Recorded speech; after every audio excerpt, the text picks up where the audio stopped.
Here are the 7 things I wish I knew before learning SQL. Number 1, SQL is incredibly easy and insanely complex at the same time. And let me explain. SQL is like an iceberg. In fact, there is a famous SQL meme with an iceberg with the different layers of SQL that you could possibly learn in your data career. And honestly, the first half, the first little bit of the iceberg is really easy to learn. The commands that you need to learn as a data analyst are really not that hard to learn. They're easy to get a hold of eventually, and there's really only 17 of them that you need to know. We'll talk about those here in a second. But the crazy thing is, it's also insanely complex. There's like a bajillion different commands you could know in SQL, and there's so many different levels and layers to it. There's a bunch of stuff that I don't even know. So for example, if we look at this iceberg meme right here, like you'll see that the easy things are at the top, the order by and the group by and the limit and the null and joins and stuff like that. And then it gets more and more complex as you go down. Like for instance, even in the third layer, lateral joins, I've never even used lateral joins. Cursors, never used those as well. Triggers, I have used a little bit, but my point here is it goes so far down where it's like in this second to last layer down here, like with the narwhal, I don't even know any of that at all. So my point here is you can make it like me, senior data analyst, who's worked in the field for 10 years, who teaches people data analytics, and you could not even scratch the surface of SQL. And that's perfectly okay because I know the first 2 to 3 decently well, the first 2 at least. And it solves, like I would say, 90% of data analyst problems. And we'll actually talk about that here in a second. What is a SQL problem or a data problem that a data analyst actually solves with SQL? Because not all of SQL commands are made for data analysts. So in my opinion, if you're just getting started, you can get by with like 17 SQL commands, and they are the following. Ready?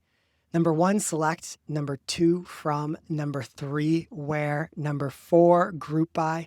Number 5, order by. Number 6, like. Number 7, count. Number 8, max and min. Number 9, average. Number 10, sum. Number 11, case when. Number 12, join. Number 13, distinct. Number 14, having.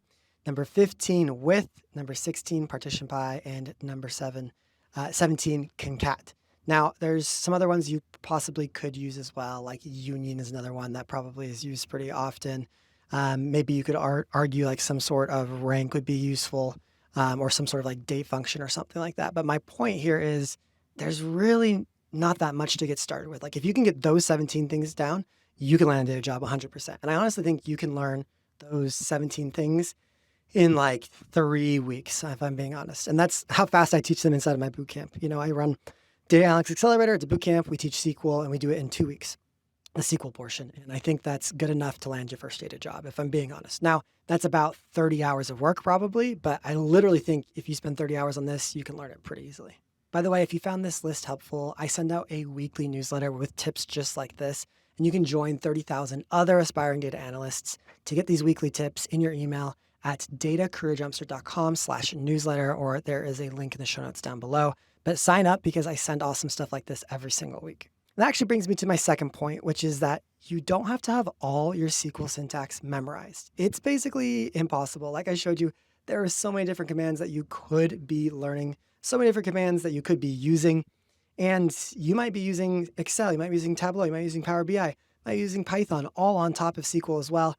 And those have different syntaxes, and so it's really hard to remember all the different syntaxes. So you don't have to have it memorized. It's not a problem if you forget. I forget all the freaking time. It happens nearly like every day, to be honest. Probably more than I should tell you guys on YouTube, but I'm forgetful. I've never been a good memorizer. And the cool thing is you definitely don't have to have it memorized for the job, right? When you're at the job, there's not like someone over your shoulder, like making sure you know how to do this. Now, you should obviously know the basics. That's a given, like select, from, group by, those where, those types of things. You should definitely know the backbone of SQL probably by heart or by hand. But like the more complex stuff, the more syntaxy stuff, you definitely don't have to know. Where this might not be true is in an interview. In an interview, for some reason in the data world, we just love to, hey, do you have this memorized? No, you suck. You're never going to get hired. You reject you. Like, that's just how it is. I don't know why it is.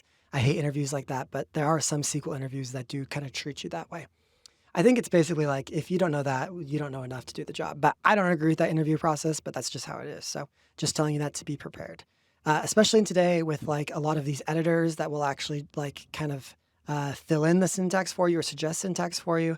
With ChatGPT, with Claude, with Google, like you really can figure out what you need to do or how to do what you want to do in a moment's notice. And so memorization, the need for it is just going down. I don't think you need to be memorizing something, and you shouldn't feel bad if you don't have things memorized. Number 3, there's actually a ton of beginner SQL commands that you may learn in an online tutorial that are absolutely useless, and you should really never use them. Or rather, you won't use them in your career. And the reason is data analysts, we do a lot with databases, right? But really most of the time, I'd say 90% of the time, we don't actually create, alter, or delete databases. We aren't really managing databases.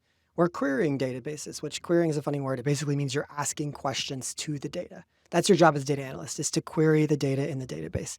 And so really data engineers, data architects, maybe an analytics engineer, their job is to more create the database, structure it, and everything like that. Your job as a data analyst is just to answer business questions with the data that they provide you. And so there's certain things and certain tutorials that will tell you that you need to know some commands like insert or delete or update, grant or provoke. And you don't need to know those. You don't need to know those at all. That's like more data engineering. And they often call those DCL and DML, which stands for data control language and data manipulation language. And basically, in my opinion, you don't need those at all within SQL if you're going to be a data analyst, at least not at the beginning. Like, don't waste your time. And I'm telling you, if you like Google SQL tutorial, one of the first things they're going to teach you is like, okay, this is how you create a table. This is how you delete a table. This is how you update a row. Do insert into to populate your database.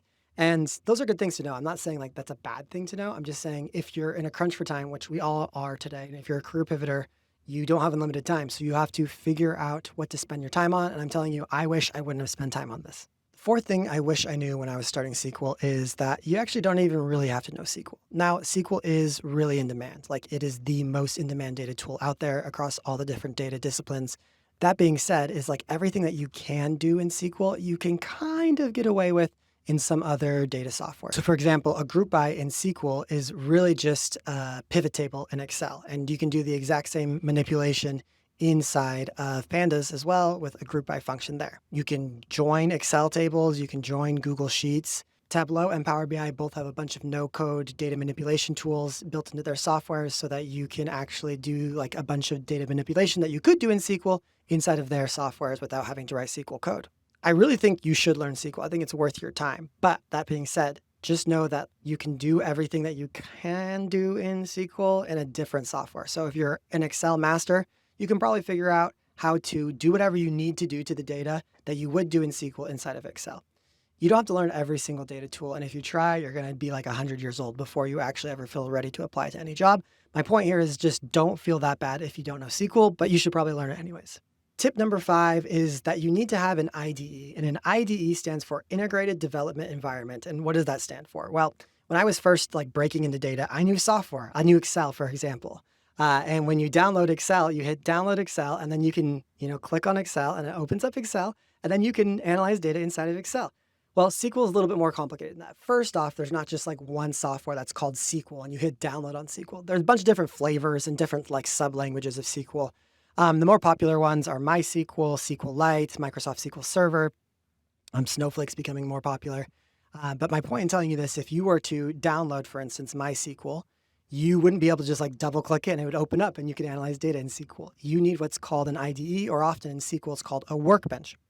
And basically, this is like a secondary or like a companion software that comes with the actual download of SQL that lets you use it in a non-terminal, non-scary coder way. So just know when you're going to download SQL, you probably need to download some sort of an IDE or some sort of a workbench for you to be able to use it. And that's a little bit confusing and a little bit difficult to set up. This is one of the reasons why when I teach SQL inside of the Data Analytics Accelerator, we actually do the first week without downloading an IDE or even downloading anything. We actually just use a SQL version inside of the cloud that allows you to just get the hang of SQL, of the actual language, before you have to deal with like the annoying logistics of downloading and installing, because that's a pain in the butt. Always. I've done it like literally 100 times, and I hate downloading SQL every single time I do. It's a pain in the butt. Just trust me, it's not fun. But hey, if I went back and I could tell myself one thing, I'd be, hey, you need an IDE. If you're just going to try to do it without an IDE, it's not going to work. That brings me to my 6th tip, and that is that you need to use the limit function in SQL. So if you run a SQL query, SQL will give you back all the matching rows that match your query. And a lot of times, if you're using a big database, that could be, it could be 5 rows, but it could also be 50 rows. It could be 500 rows. It could be 5,000 rows. It could be 500,000 rows. It could be 5 million rows. If you're trying to return 5 million rows, it's going to take a long time to return that, especially if you're maybe not the best at optimizing queries and stuff like that. So my advice to you is to make sure you're using the limit at the end. And that will actually, like if you do limit to 10, that will only give you the first 10 out of the 5 million. So that way you can test your queries first, on a smaller result base. So it's fast. And then once you're sure that the queries kind of work in the way that you want, you can take that limit from, 10 to 100 to 1,000. And then you can make sure that everything's still working the way that you want, but you don't have to wait very long. The seventh thing I wish I knew is that getting good at SQL doesn't equate to actually getting hired. Because a lot of you guys probably watching this right now are applying data jobs and you're getting rejected. You're not even getting like an interview, right? And you're like, oh man, I just gotta get better at SQL. And it's like, why? Why do you think that? You're probably already proficient enough at SQL. Or if you're not, like I said, you can get there in like a month. So if you're gonna go like, hit leak code really hard or just like practice SQL problems, that's not gonna equate to landing a job. It's just not, because right now you're not getting rejected because you're not good at SQL. You're getting rejected for some other reason, probably that your resume and your LinkedIn aren't good. And so really when it comes down to it, SQL is just like maybe 1/15 of landing your first data job. In my opinion, it's just 1/3. It's just a skill, right? So I have this method. It's called the SPN method: skills, portfolio, network. You need all three to land a data job. Most people are just focused on the S part, the skill part, and SQL is just one part of the S part. So it's like 1/15 of the whole equation. And if you're just focusing on SQL, you're missing out on so much more, like your portfolio, your projects, your networking, your cold messaging, your resume, your LinkedIn. And so it's important to get good at SQL. Yes, I will give you that. But it's also important not just to get stuck in the grind of doing these SQL problems over and over and over again, thinking that's somehow going to magically get you a job, because it's honestly not. And if you do want to know what's going to get you a job, it's actually following the full SPN method. So that's of interest to you. If you've never heard of the SPN method before, I will have a link down below to learn about the SPN method. And I also have a link to my bootcamp, which literally will teach you how to become a data analyst from wherever you're at to landing your first data job following the SPN method step by step with instructors, with peers, and a lot of fun. So hope to see you guys there.